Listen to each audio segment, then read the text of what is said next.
strong, empowered, authentic. What's up, Ginger Nation? This is Tosh. This is Darren, and you are listening to the Authentic Ginger Podcast.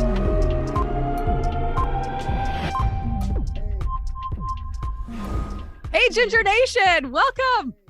What's going on, everybody? I'm Darren.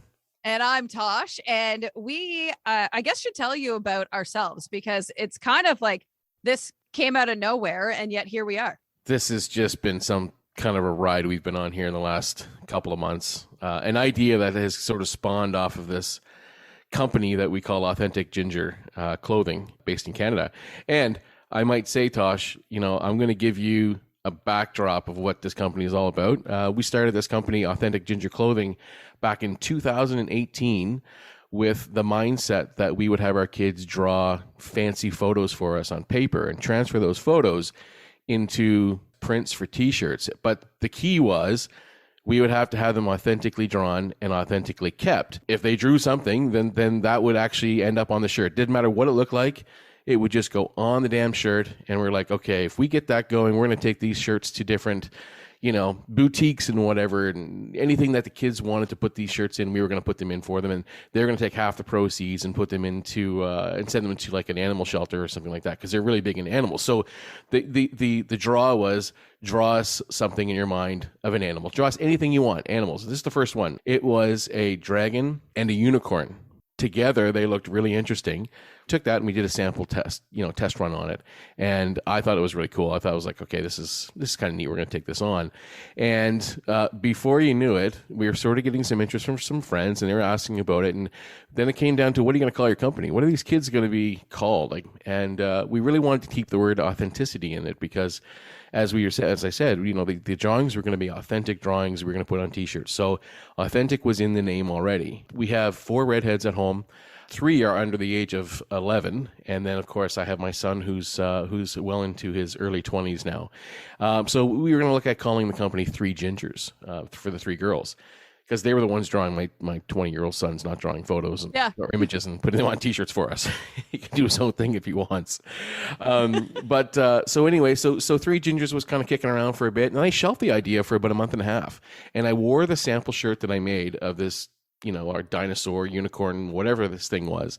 And I wore it to a meeting at Starbucks with a friend of mine. She said, where'd you get that shirt? And I said, well, my daughter drew it, and I want to kind of create it, and I just wanted to wear it around. I thought it was kind of neat. So she goes, well, what's going on with it? I said, well, nothing really. She said, well, why not? I said, well, I don't know.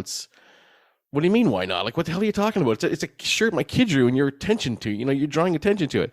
So after that meeting, I went, God, I said, we should really kind of get this company off the ground and really kind of put it forward. And before we did that, let's put a brand together, and let's put the brand out there first, and then we'll release this shirt, this one shirt that was done as the first shirt. Anyway, got home, started thinking about it. Authentic Ginger, because we had gingers at home. We talked about the idea, gingers, redheads, 3 Gingers. It was kind of right in front of us the whole time. Authentic Ginger was born, and today it's a company that's selling shirts worldwide, but we're also selling a message, and that message is really important to us, which is be authentic, be ginger, be proud. So we're really excited to have learned more than just about the t-shirt world and the apparel business, is that there's more of a message here that we wanted to get out, and that is to inspire young redheads, old redheads, non-redheads, anybody who wants to be around and to be a part of this journey with us, to be inspired and to feel confident about themselves and have that self-worth behind them and really want to progress in their lives. I did want to start off this episode today with some facts that I don't know that you know. Okay, let's do it. 70% of the world's population knows a redhead. 70% knows a redhead? That's right. When you think it'd be 100%? That's a little lacking, I think. 70%. Now, in my estimation, I've not yet talked to one person who has said, I don't know a redhead. Actually, in fact, one person this past Saturday. Had never met a redhead. Who don't have a friend, like a redhead friend. Okay. Right? So it's I think that's where it's going to go. And 70% of the world's population, I mean, I want to talk about this after too, this whole 2% deal. I want to sort of get your take on what you think of the 2% rule. I mean, I go 2%, who knows? Let's talk about that shortly. Here's another fact. I think this might blow your mind. Let's hope. 40% of the world population carries the MC1R gene. but 70%. How are you liking these stats so far? I don't like them. Yeah. I don't like them.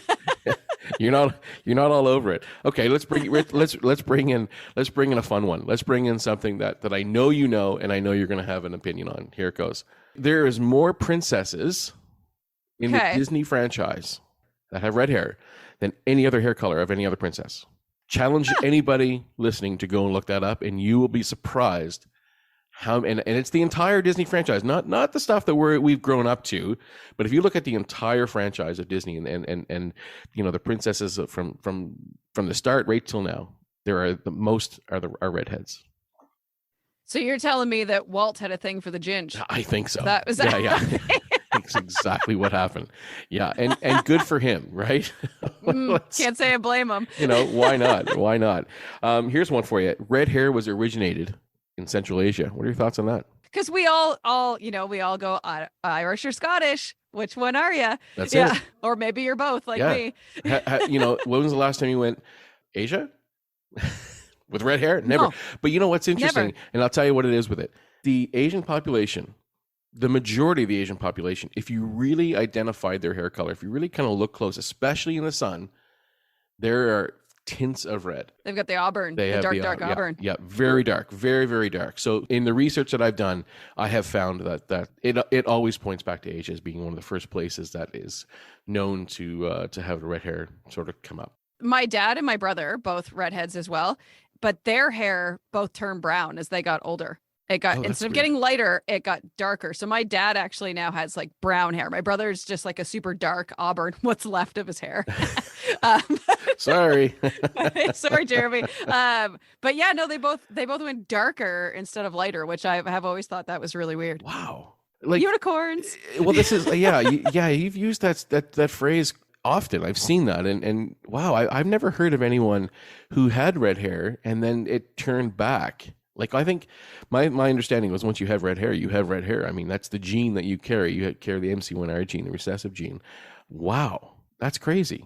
Yeah, we're weirdos. Yeah, well. It's like, I think it's just like anomalies every time you turn around, which is what I love so much about it, which is why I use unicorn as a phrase, because like, do we exist?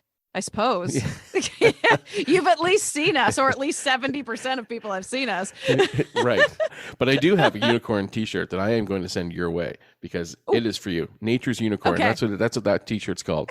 Yeah, you're going to be able to wear that one. Yeah, I love it. Okay. Next episode. Yeah, that's right. Yeah. The unboxing of the unicorn t-shirt. One more for you. Then I want to know about you. I want to hear more about you. And speaking of Central Asia and ethnicity, red hair can occur in any ethnicity. Travel the world, start finding them. Redhead population is not going anywhere. I have met a Mexican with red hair. That's cool. And it was very cool. Yeah. Because you never see a ginger with a tan. No. And she was stunning. That's stunning. Right. Yeah. You're absolutely right. And while we're on this topic of world and population, I do want to quickly say before we kind of move on here, I want to see what your thoughts are when someone says, how much of the world's population have red hair? Now, all the research I've done, I'm going with 2%. So I don't know what you've heard. Let's see if you can debunk this, or do you agree with it? So I agree, but you know what? When I had my daughters, I wanted nothing more than a little ginger. And my second daughter came out she's pretty strawberry blonde. Some people will agree with me that she's a ginger, and others are like, no, she's a blonde. I don't know what you're talking about. But the nurse at the hospital told me when she was born, you'll probably get a redhead for the simple fact that they're taking over the world. Nice. She's like, honestly, so my youngest was born in 2014. And she's like, honestly, one out of every 5 babies that had been born in our hospital as of late was a redhead. Seriously? Yeah. That is wild. It's almost like we've been like laying dormant for years, and all of a sudden that gene's making its way out. I don't know how. I know how. It's kind of interesting. I know exactly how. Yeah, it happened in 2018. That's when it started turning around. When we started putting a light onto the redhead culture. Yeah. That's when it started. You are the official redhead on this podcast. I am not. I am a carrier of the MC1R gene. So as a authentic redhead, take it away. So an important thing for people to know about you and I is we've actually never met. So that makes this this is the way of the world though right now, right? Unreal. So the very first time I ever saw your clothing was at a Highland Games. I walked past and I was like, double take. I had to go back and I was like, does that shirt say Authentic Ginger? I have to go and buy one of those shirts. So of course I did. And that's kind of like where my admiration for you came through. And I have been following you on social media and buying your clothing. And then one day you reached out and said, hey, we should do an interview. You know what? Honestly, when I jumped on that call with you, I didn't realize that you were actually interviewing me. Yeah. That was the point. I thought we were just like having a friendly conversation. And then you're like, hey, this will be released on such and such a date. And I was like, shit, what did I just say? Oh my God, did I say anything I shouldn't have said? Right. So that's kind of where it spawned. And then at the end of it, you were like, we should really start a podcast. And I was like, absolutely. Yeah, it actually took within the first 10 minutes of me having this conversation with you. And I said, oh my God, this has to be a podcast. So let's just put the record straight. That's what it was. 10 minutes in. That was it. So my background is I'm a radio announcer. I have been a radio announcer for 15 years in Canada, but I also got into the world of podcasting, which I think is like the natural flow of things, right? So my heart just lies in telling stories, which is exactly what we want to be doing here, is telling your story, my story, and a bunch of ginger stories all across the world, plus learning things. Because one of the things that really threw me off in that first conversation that you and I ever had was you asked me of any bullying that I had ever gone through as a kid because of my hair color. And I said it then, and I'll say it again. I never did. I never, ever did. I was lucky enough to grow up in a really small town where most of the people are my cousins and half of them are gingers. So there was never, ever an issue with it. But the more and more I talked to people, I realized like, holy cow. Like, yeah, I remember going out to stores and little old women. Oh my God, your hair. And my hair is naturally curly. If you're watching the video of this, it's straightened for the simple fact that I am legit half my mom and half my dad. So it's half wavy and half curly on separate sides of my face. So when straightening irons came out, that was the best thing that ever happened to me ever. So is there a picture of you that has straight hair on one side and curly on the other? Because I'd certainly love to see that. There is. One year I went as Jekyll and Hyde for Halloween. Nice. But it's my natural hair. It's the wavy on the one side and the curly on the other. Right. So it's it is something. This episode was brought to you by Authentic Ginger Clothing. For more information on Authentic Ginger Clothing, go to www.authenticginger.com. I have always been really proud of my hair, or at least as an adult. Like, because I mean, when you have something like this that is so different, then I think you should celebrate it, no matter what your difference is. It doesn't have to be red hair. It doesn't have to be, well, what's the biggest minority for gingers is ginger hair and blue eyes, right? Yes, that is the most Do any of your rare. kids have that? Yes, they do. They do. But my kids they're shades of ginger. So we have a bright red, then a medium red, and then a light red. Okay. So, often very ombre. Yeah, ombre, yeah. Exactly. Often called strawberry blonde, and people will come up and say, well, is that red hair? Yeah, it's red hair. It's strawberry blonde. What are you talking about? Of course it is. Get out of here. Your kids will be gingers. Trust me. Yeah. Yeah. Get out of here. Jesus. Leave me alone. Well, I'm not. I'm a ginger hazel mix. So mostly green.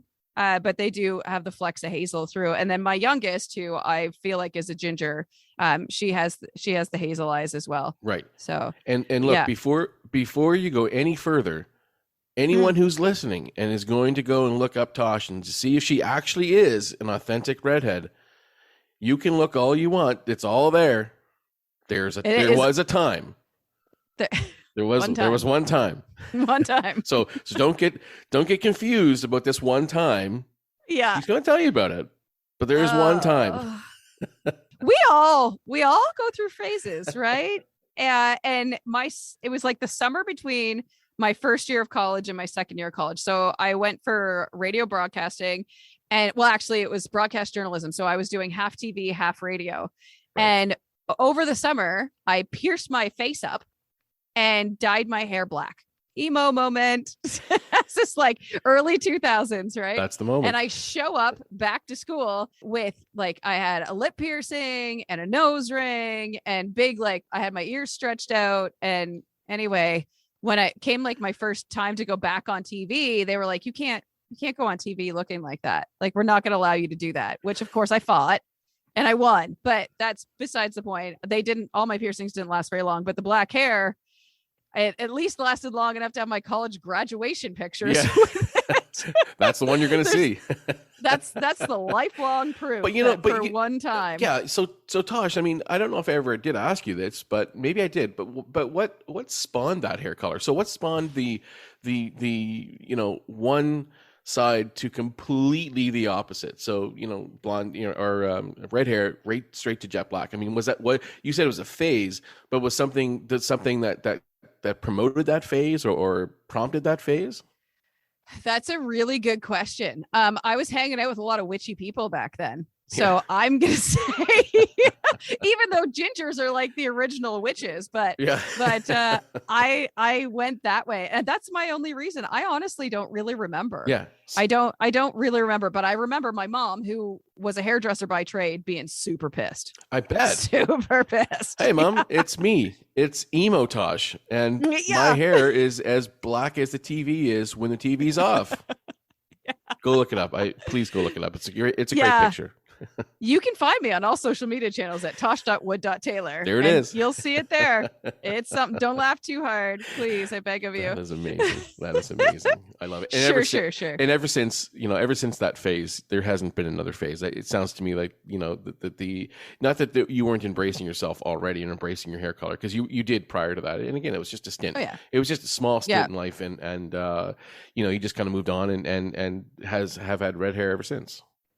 Yeah, I used to live next door to a hairdresser, which was super duper fun. And he was fantastic. So for many years, I did like big chunks of blonde and big chunks of black but I still had lots of my ginge. Like that was the most of it. And that's the thing with being a ginger. You have a ridiculous amount of hair.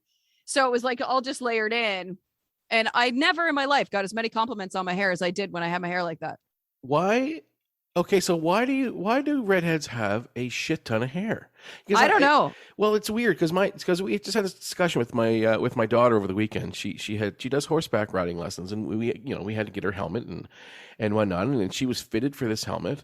I wasn't there, so I wasn't able to help with the process. But nonetheless, I take her to her lessons every week, and every damn week this helmet just seems to be flop, flop, flop, flop, flop, and I'm like, what the hell is going on with this helmet?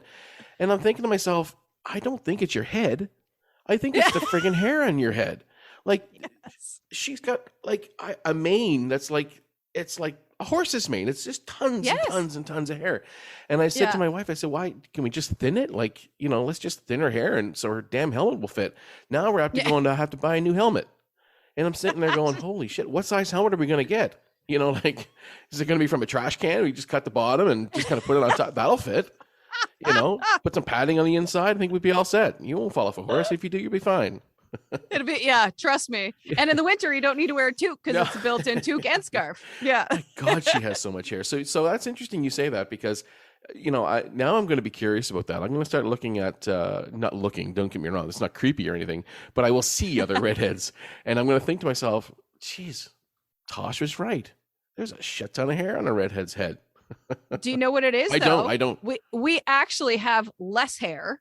Blondes have the most amount of hair, but it's because our hair is so thick, right? That the strands. I could take a piece of my hair and use it as rope. I'm sure of it. They're very, very, very thick. So I actually have less hair than most people, but it's so thick in strand and coarse, and it also repels water. So let's go back to this unicorn thing. I remember my nephew is also a ginger, and I remember my sister-in-law, so my brother, like I said, is a ginger, but my sister-in-law, when Declan's hair first started coming in, she was like, how do I wash his hair? It repels water. I was like, oh, you're just gonna have to get used to that. You'll figure it out. You just have to soak us longer. So so with thicker hair, then does that mean it falls out easier? I do lose a lot of hair, though. You'd never know it. Right. Never. And when you go to thicken, so when you go to thin your daughter's hair, Don't tell my hairdresser mom this, but I'll like take the first layer of my hair and put it up, and I will just cut chunks out of the underneath of my hair. What? Because it's so like you can, because you have the top layer of hair that just hides everything else. Right. So yeah, this is the dilemma that I think will fix this helmet problem. It might. I will take the scissors to my daughter's hair. Just don't go too close. No. Don't go too close, because you don't want like little poofs underneath. But yeah, exactly. Yeah, exactly. Wow, that is something I didn't know. Look at that. We're learning already, and we're learning. We're early here. This is fantastic. This is fantastic. Yeah. So do you want to learn some more stuff? I want to hear some more stuff. Yeah, absolutely. I have some stuff for you. Oh, give it to me. Okay. So we all know famous redheads. There's a lot of them out there. Some of them hide it. Yep. Some of them hide it. Yep. Nicole Kidman, for instance, she's typically a blonde, but she is a ginger by birth. And when she first started acting, she was a ginger. Her first movie was when she was 16. Yeah. And it was called A Bush Christmas. Where do you take that? Not to OnlyFans. That's for sure. You don't take that to OnlyFans. And we'll learn about me that I have a lot of weird fears, but not like Nicole Kidman. She's afraid of butterflies. Butterflies. Come on. They're everywhere. They're legit everywhere. She lives in Australia, for crying out loud. Well, should we send her a shirt with a butterfly, like a petrified butterfly or something on the top of the package? It's Nicole Kidman. Yeah. How about Prince Harry? He's like the most famous ginge at the moment, has been for a while. Yep. Did you know that he's also the most photographed naked royal? Holy shit. You're blowing my mind right now. Are you serious? Thank goodness it's him and not anybody else. Wow. I can't imagine old grandmama there. Yeah, well, that's a good point. His favorite favorite treat is ice cream. And there's even a video of him well on tour in Afghanistan chasing down an ice cream truck. Naked? I hope so. I didn't look. I'll have to go check it out. Paparazzi is following him as he's, his ice cream is dripping. He's naked. It's hot there. Like, it is very hot. Yeah. There's probably one of those photos out there that adds to that stat. That is fantastic. It might be doctored, but yeah, it might be. And finally, to make him even more of a catch, he's a Trekkie. He's a Trekkie. Yes. Yeah, there you go. Wow. Conan O'Brien. Yeah, go for it. Let's talk about Coco. Yeah. Coco is a nickname that he actually hates. But when Tom Hanks gives you your nickname, you keep it, Of right? Course. Right? Yeah, Yes. of course. Yes. Tom Hanks is the one that started calling Conan O'Brien Coco. So have you... Nothing to do with being a ginge. Coco doesn't seem to match the bill there. At least he didn't call him Carrot Top. Well, that's true too. And there's only one of those out there, and I don't even think anyone would ever even want to be referred to as Carrot Top. Conan O'Brien is actually an ordained minister until he discovered that the color black is not so great for gingers.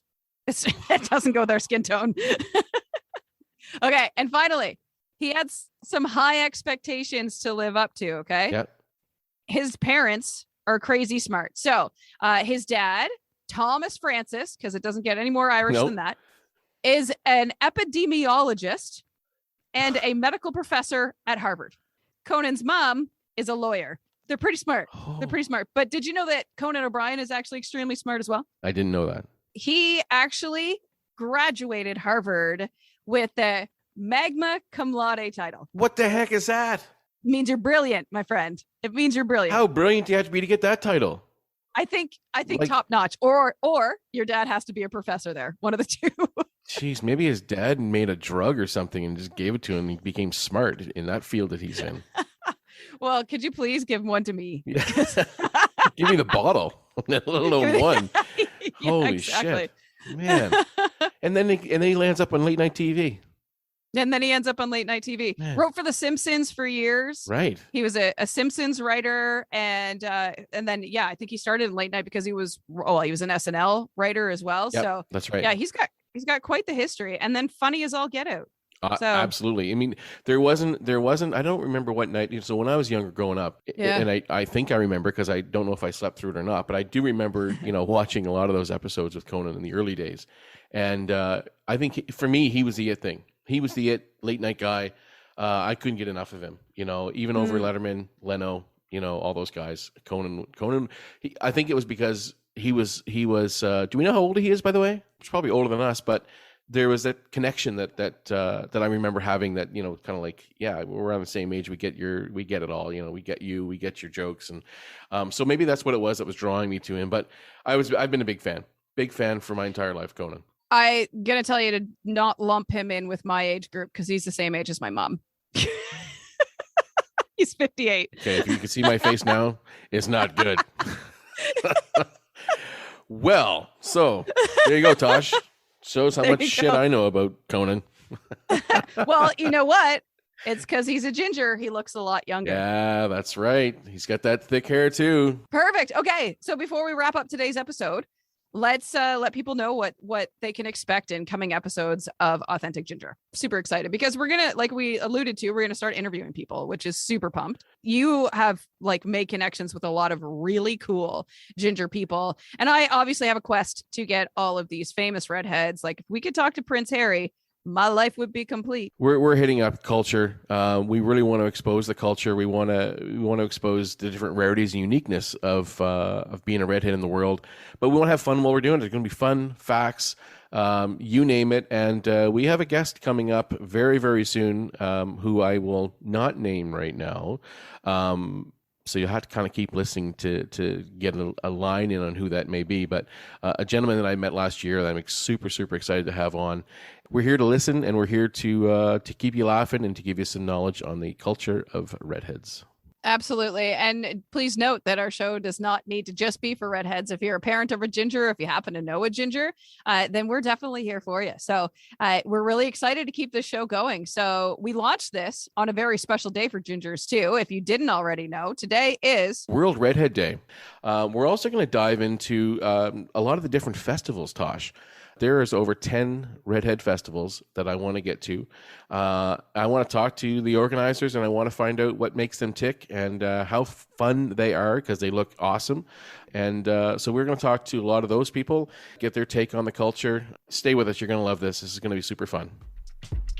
You've been listening to the Authentic Ginger Podcast. Become a part of the Ginger Nation by liking, subscribing, following, and leaving a review wherever you listen to podcasts.